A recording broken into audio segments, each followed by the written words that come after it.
Hello everyone, a warm good morning to all of you. Myself Rehabam Sengel. You all are welcome once again to online classes for 9th Social Science. And yesterday we were looking into the French society in 18th century, in late 18th century, or in the last class we saw that the people were categorized into three categories और तीन भागों में लोग बटे हुए थे France में। उस बात को हमने देखा और ये फर्स्ट पैरा को हमने कल अध्ययन किया और आज दूसरी पैरा से हम शुरू करेंगे।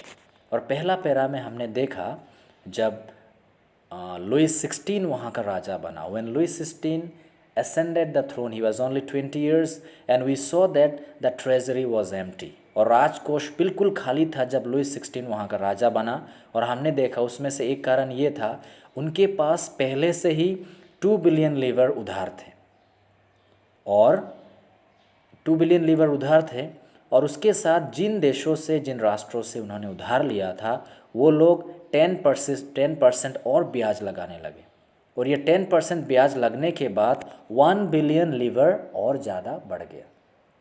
तो कल के क्लास में हमने इस बात का अध्ययन किया था। लीवर वहाँ का एक करेंसी था और उसके संबंध में हमने देखा। तो आज दूसरी पैरा से हम अध्ययन करेंगे। The society of estates was part of the feudal system that dated back to the middle ages. और मध्यकालीन समय के समाज के हिसाब से वहाँ का समाज था, उसमें सामंत व्यवस्था था। The term old regime is usually used to describe the society and institutions of France before 79। और इसमें जो ओल्ड रेजिम लिखा है इसको कहते हैं प्राचीन राजतंत्र। 1789 से पहले फ्रांस में जो व्यवस्था थी उस व्यवस्था को ओल्ड रेजिम कहते हैं और वो व्यवस्था विशेष करके वहाँ के समाज और वहाँ के संस्थाओं की जो व्यवस्था थी और उसको प्राचीन राजतंत्र कहते हैं, old regime. Now, figure 2 shows how the system of estates in French society was organized.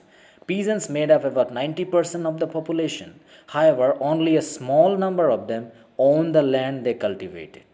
और दूसरा ये जो फिगर है ये देख रहे हैं हम, ये दूसरा फिगर है। हम इसमें देखते हैं वहाँ पर तीन भागों में लोग बटे हुए थे। So French society was categorized in 3 estates. First state में हम क्लर्जी को देखते हैं। क्लर्जी मतलब ये पादरी वर्ग है, चर्च में जो फंक्शनरीज होते हैं वो लोग। दूसरा स्टेट, सेकेंड स्टेट में हम नोबिलिटी को देखते हैं, ये कुलीन वर्ग के लोग हैं, राजघराने के लोग।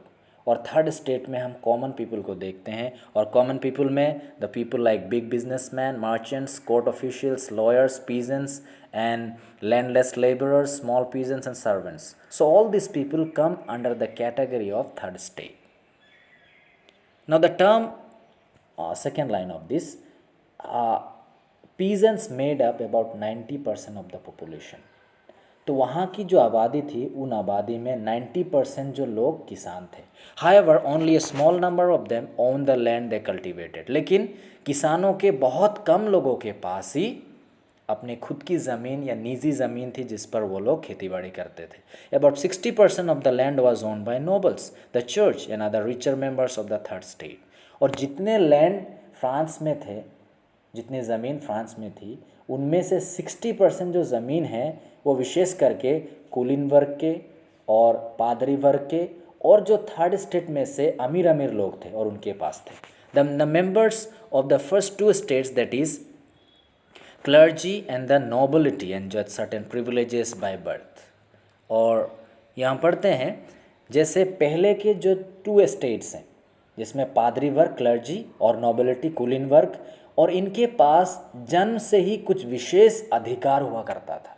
और क्या है वो अधिकार? The most important of these was exemption from paying taxes to the state. और इनमें से विशेष अधिकार उनका ये था कि थर्ड स्टेट को, राष्ट्र को टैक्स देना पड़ता था, फ्रांस को टैक्स देना पड़ता था थर्ड स्टेट के लोगों को। लेकिन क्लर्जी और नोबिलिटी ये लोग राष्ट्र को कोई टैक्स यानी कि कोई कर वो नहीं देते थे और ये जन्म से ही ऐसा अधिकार क्लर्जी और नोबिलिटी लोगों को मिले हुए थे। The nobles further enjoyed feudal privileges. और यहाँ तक कि जो कुलीन कुलीन वर्ग के जो लोग हैं और फ्यूडल प्रिविलेजेस थे उनके पास। फ्यूडल प्रिविलेजेस मतलब उसको सामंत प्रथा कहा जाता है।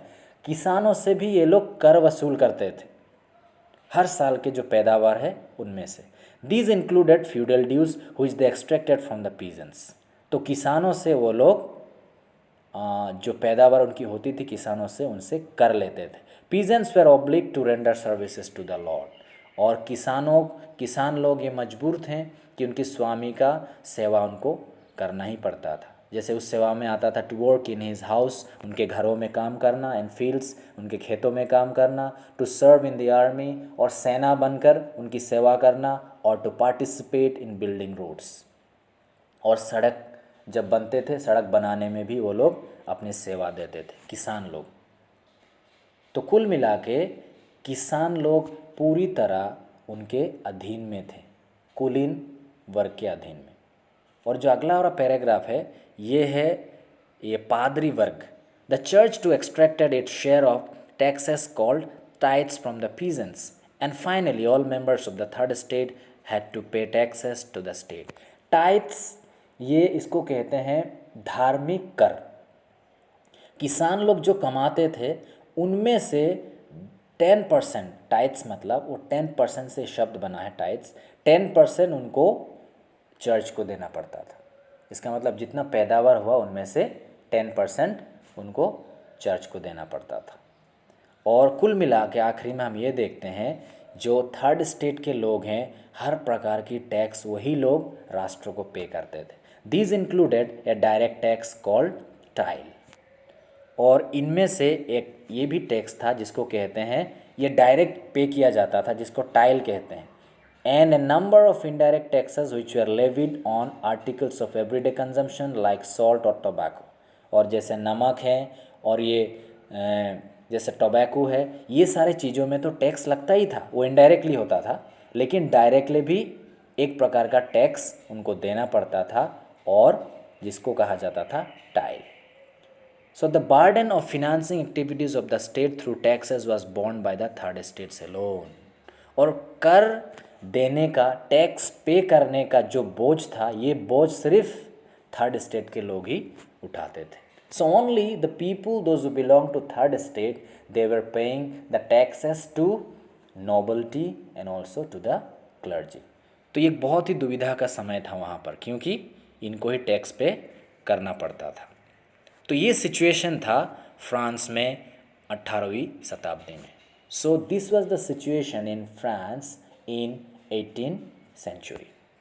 और हम दूसरे टॉपिक की ओर आगे बढ़ते हैं, द स्ट्रगल टू सर्वाइव, जीने के लिए संघर्ष। तो ऐसे परिस्थिति में जीने के लिए संघर्ष तो उनको करना ही पड़ेगा।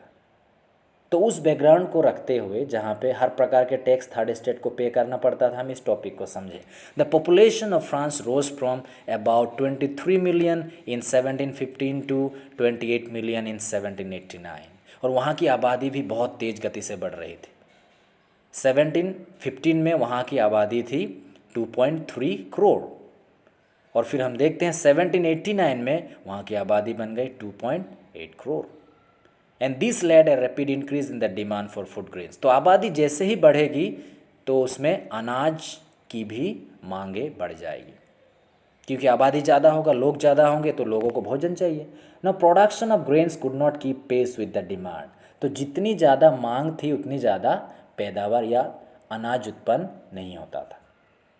So the price of the bread which was the staple diet of the majority rose rapidly। तो वहाँ के लोग ब्रेड लेते थे, और जो ब्रेड लेते थे उसकी जो मांग बहुत ज़्यादा बढ़ गई, उसकी कीमत बढ़ गई, जो वहाँ उनका मुख्य भोजन था। Most workers were employed as labourers in workshops whose owner fix their wages. और ज़्यादातर जो काम करने वाले लोग हैं, मजदूर हैं, वो लोग कारखानाओं में काम करते थे, लेकिन कारखानों में भी जो वो काम करते थे उनकी जो मजदूरी है वो नहीं बढ़ती थी, वो फिक्स कर दिया गया था। But wages did not keep pace with the rise in prices. भोजन की जो कीमत है वो बढ़ गई, लेकिन मजदूरों की जो मजदूरी है वो नहीं बढ़ी। तो ये सिचुएशन था। So the gap between the poor and the rich widened. तो अमीर और गरीब के बीच में जो एक फासला और ज़्यादा बढ़ गया, अमीर बहुत ज़्यादा अमीर और गरीब बहुत ज़्यादा गरीब। Things became worse whenever drought और हेल रेड्यूस द हार्वेस्ट। और जब भी ज़मीन सूखी पड़ जाती थी और जब ओले पड़ जाते थे उस समय में क्या होता था, पैदावार नहीं होता था, क्योंकि उनकी फसलें खराब हो जाते थे। और फसलें जब खराब हो जाएंगे तो कोई पैदावार नहीं हो सकता। This led to a subsistence crisis, something that occurred frequently in France during the old regime. और इसकी वजह से वहाँ पर एक ऐसे परिस्थिति का क्रिएशन हुआ, उत्पन्न हुआ, जिसको हम कहते हैं सबसिस्टेंस क्राइसिस, जीविका का संकट। जीने के लिए उनको बहुत संघर्ष करना पड़ा। और ये परिस्थिति पहली बार नहीं था, क्योंकि ओल्ड रेजिम हमने पहले देख लिया। 1789 से पहले जो पीरियड था उसको ओल्ड रेजिम यानी कि प्राचीन राजतंत्र कहा गया है। तो अक्सर उस समय में ऐसा हुआ करता था।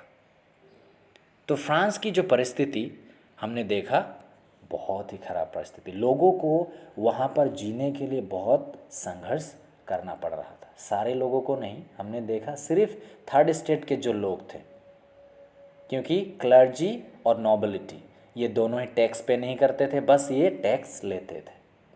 तो ये परिस्थिति था फ्रांस का। तो हम अगले एपिसोड में, in the next class, will proceed to the second topic. Only this much for today. Have a nice day. Okay, thank you.